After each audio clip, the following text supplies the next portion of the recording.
Good day everyone, and to my wonderful teacher, Sir Khaled Namuntaw, I am Abdul Ghaffar Barandia.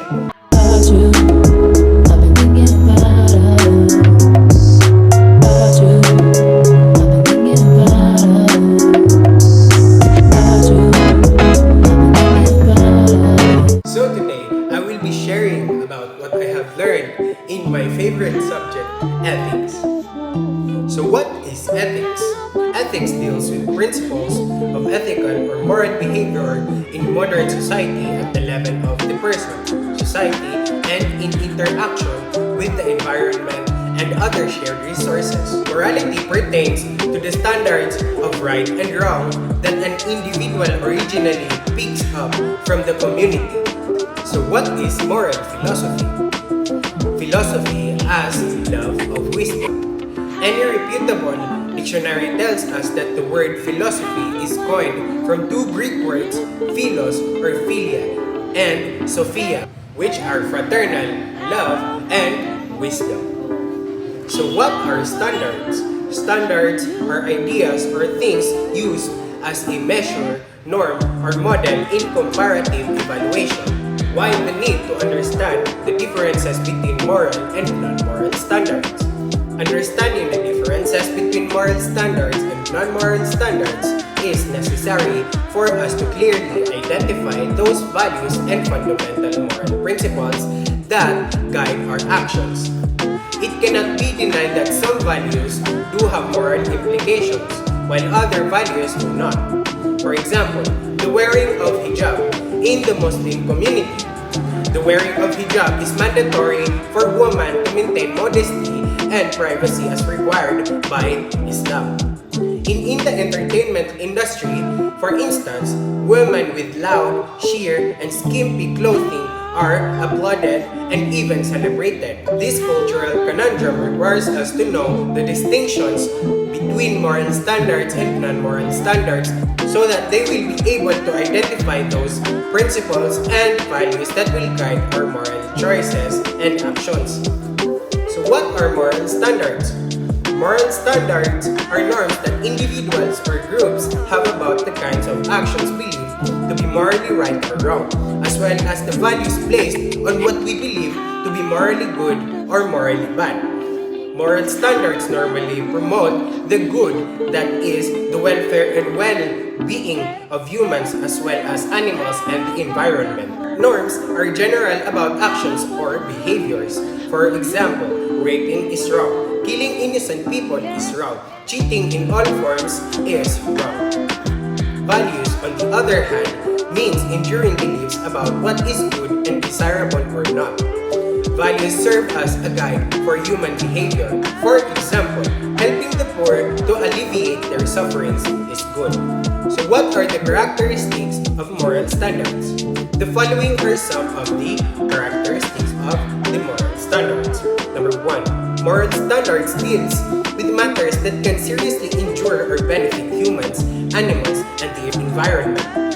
For example, lying to someone, cheating during exams, stealing people's money, and etc. That is why we can make an ethical choice. Number 2. Moral standards cannot be established or changed by the decisions of authoritative individuals or bodies. In other words, moral standards depend on how a person perceives the reasonableness of his action. For example, you do not copy the answer of your seatmate during exams not because you were warned by the teacher, but because you believe that cheating is wrong, and that is a demeaning to you as a person. Number 3. Moral standards takes precedence over any other standards and considerations, including self-interest. For example, because you value truth-telling over friendship, you decided to inform your teacher that your best friend plagiarized your work. Number 4. Moral standards are based on impartial consideration. That means that decisions should be based on an objective criteria rather than on the basis of bias, prejudice, or preferring the benefit to one person over another to improper reasons. In other words, impartiality requires that we give equal and or adequate consideration to the interest of all concerned. For example, because you value impartiality over favoritism, you choose to elect a mere acquaintance who you believe is more qualified to the post than your best friend. Number 5. Moral standards are associated with special emotions and vocabulary. For example, if you committed a wrongful act, you feel guilty, remorseful, or ashamed. So, what are non-moral standards? Moral standards refer to standards by which we judge what is good or bad and right or wrong in a non-moral way. By non-moral way, we are referring to rules that we are unrelated to moral or ethical consideration. Either these standards are not necessarily associated to morally or by nature lack moral sense. Some of the examples include standards or rules of etiquette, fashion standards, house rules, game rules, among others. Existing laws and policies are technically considered non-moral standards. Generally, non-moral standards are matters of taste of preference. So let us discuss about 7-step model in making moral decisions. In an ethical dilemma, one must identify the parties in the conflict, what their interests are, and what are virtues and values underlying those interests. There follows raise 7 steps of making moral decisions. Number 1. Gather the facts. The simplest way of clarifying an ethical dilemma is to make sure the facts are clear. Ask question. Do you have all the facts that are necessary to make the decision? What do we know? What do we need to know? In other words, the steps prior to any ethical analysis and deliberation is to gather relevant facts. Sometimes we arrive at wrong moral decisions because we have not really taken the relevant facts into consideration. Number 3. Determine what virtues, principles have a bearing on the case. Applicable ethical values and principles relevant to the case must be identified and briefly explained in order to justify how such principles could be used in coming up with a decision concerning the moral dilemma later on. In an ethical dilemma, certain values and principles are central to the competing positions. Identify this. Determine if you should be given more weight than others. Ask the sources of these principles. Number 4.